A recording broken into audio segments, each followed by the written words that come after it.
కరీంనగర్లో జన్మించిన మన బోయినపల్లి వినోద్ కుమార్ అన్న తెలంగాణ ఉద్యమంలో కీలక పాత్ర పోషించారు.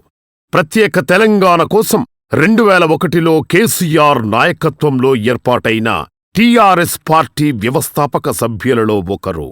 2004లో ఎంపీగా గెలిచిన తర్వాత పార్లమెంటులో 32 పార్టీలు తెలంగాణకు అనుకూలంగా లేఖలివ్వడంలో వినోద్ గారి పాత్ర కీలకం.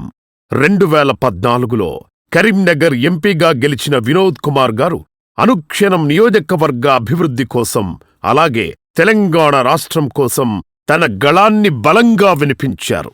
తెలంగాణకు రావలసిన నిధులు, హక్కుల కోసం పార్లమెంటులో 500 పైచీలకు ప్రశ్నలు సంధించి దేశంలోనే అత్యధిక ప్రశ్నలు వేసిన ఎంపీల్లో 2వ స్థానంలో నిలిచారు. రాష్ట్రం నుంచి అత్యధికంగా 106 చర్చల్లో పాల్గొన్నారు. అత్యధిక ప్రైవేట్ బిల్లులు ప్రవేశపెట్టిన ఘనత కూడా వినోద్ కుమార్ గారిదే. ఖమ్మం జిల్లాలోని 7 మండలాలను ఏపీలో కలపడానికి వినోద్ కుమార్ గారు తీవ్రంగా వ్యతిరేకించారు. పార్లమెంటు సమావేశాల మొదటి రోజు లోక్సభలో ప్రవేశపెట్టిన ఆర్డినెన్స్ ను అడ్డుకొని parliament స్తంభింపజేశారు.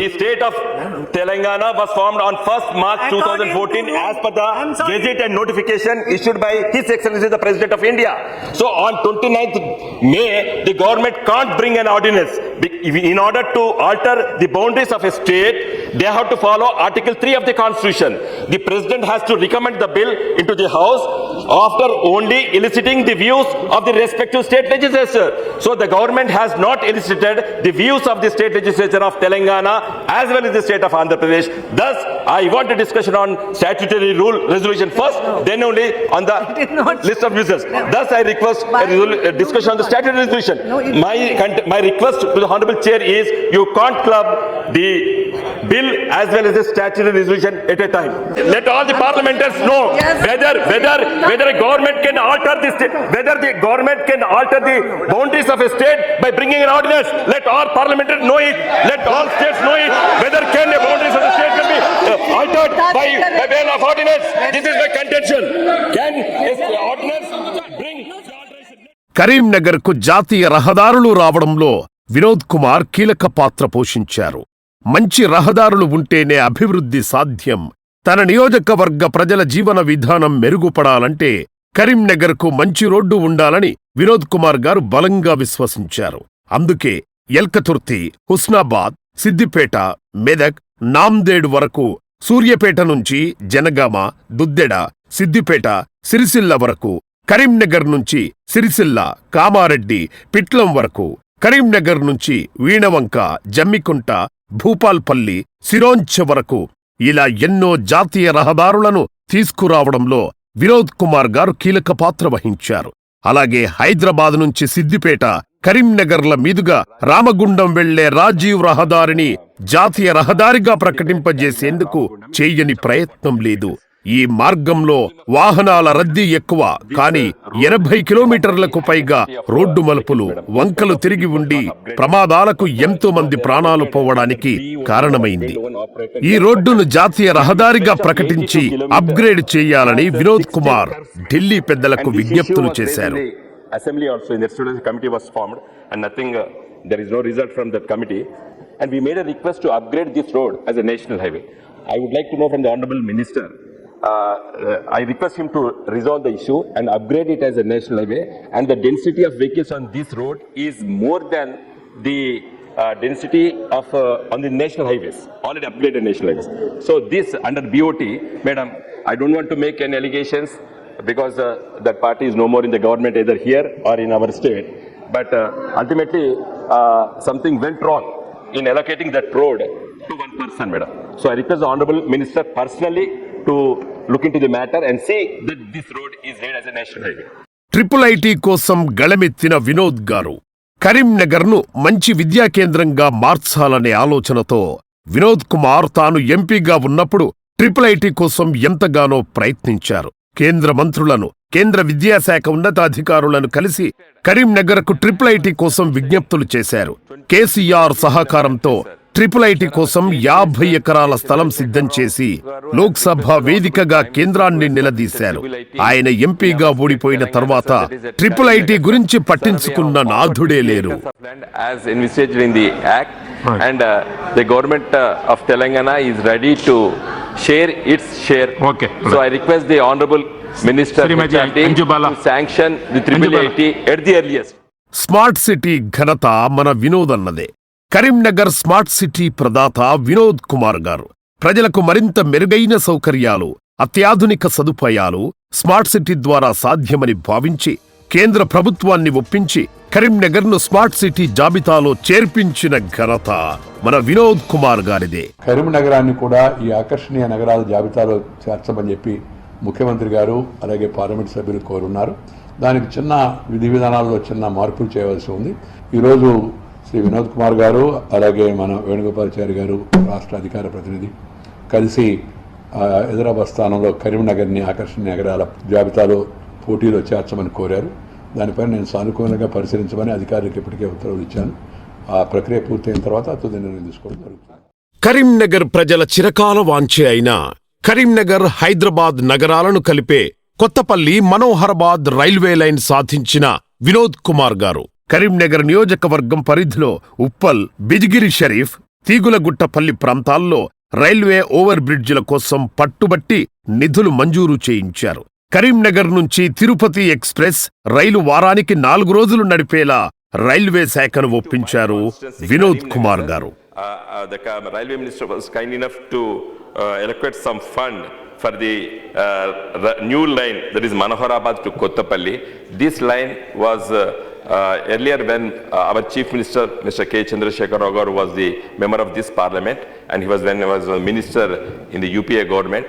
He initiated this railway line, sir, and this honorable minister was kind enough to allocate some fund, and at the same time, sir, we, the state government, had took initiative to acquire the land at our cost, our state government cost, and also fund 1/3 of the project cost. 24 గంటలు విద్యుత్ రావడానికి వినోదన్న కృషి, విద్యుత్ రంగంపై తెలంగాణకు జరిగిన అన్యాయంపై పార్లమెంటులో ఎన్నోసార్లు గళమెత్తారు మన వినోద్ గారు.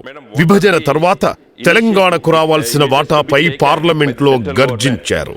Along with the states, with a partnership, that I would like to know from the honorable minister. Yes. Just now the honorable minister has appreciated no comments, he will- the Andhra Pradesh chief minister.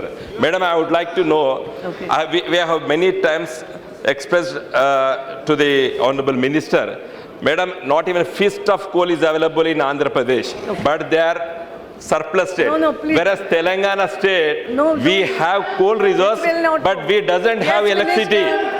That is Yes. the reason, one of the reason You for have our your agitation for a question separate that- statehood of Telangana.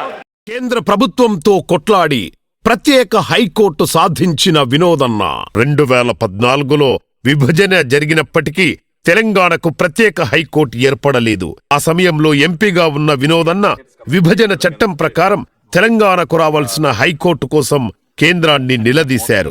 BRS Vinod Kumar పోరాటం కారణంగా 2 రాష్ట్రాలకు 2 కోర్టులు ఏర్పడ్డాయి. One is the establishment of a high court for the state of Telangana. Number 2, to stop the recruitment process for the junior civil judges, which is to be shortly notified, and examinations are going to be conducted. Sir, these facts were already brought to the notice of the government. I bring the notice of the honorable ministers who are here to see that a separate state high court is established for the state of Telangana, and I request the honorable prime minister to intervene in this matter. Ambedkar గారు లేకుంటే తెలంగాణ రాకపోయి ఉండేది, మా party ఉండకపోయేదని Lok Sabha వేదికగా పేర్కొన్నారు. తాను ఓ ఎంపీగా ఉన్నానంటే అందుకు అంబేద్కర్ గారు కారణమని చెప్పారు. అలాంటి అంబేద్కర్ గారి పేరిట కరీంనగర్లో అంబేద్కర్ స్టడీ సర్కిల్ రావడంలో ఆయన కీలక పాత్ర పోషించారు. We got inspiration, but for Article 3 of the Constitution. Madam, my leader, the present Chief Minister of Telangana, K. Chandrasekhar Rao garu, before launching our political party, that is the Telangana Rashtra Samiti, we had series of deliberations, because in the state of undivided Andhra Pradesh, the region of Telangana was deprived, and the people were having many aspirations. So Article 3 of the Constitution gave relief to us, and by virtue of this Article 3 of the Constitution, we have gone into the deliberations in the Constituent Assembly. So we thought that the people of Telangana, there is a hope in the Constitution, that is Article 3 of the Constitution. So how great is Dr. B.R. Ambedkar? He visualized the dominant region will not allow the deprived people to have their new state. That was the vision of Dr. B.R. Ambedkar. But for Dr. B.R. Ambedkar, I am here, my colleagues are here on behalf of Telangana Rashtra Samiti, madam. విభజన తర్వాత కృష్ణా జలాల్లో వాటాలను తేల్చకుండా కేంద్రం తాత్సారం చెయ్యడాన్ని parliament సాక్షిగా వినోద్ కుమార్ ప్రశ్నించారు.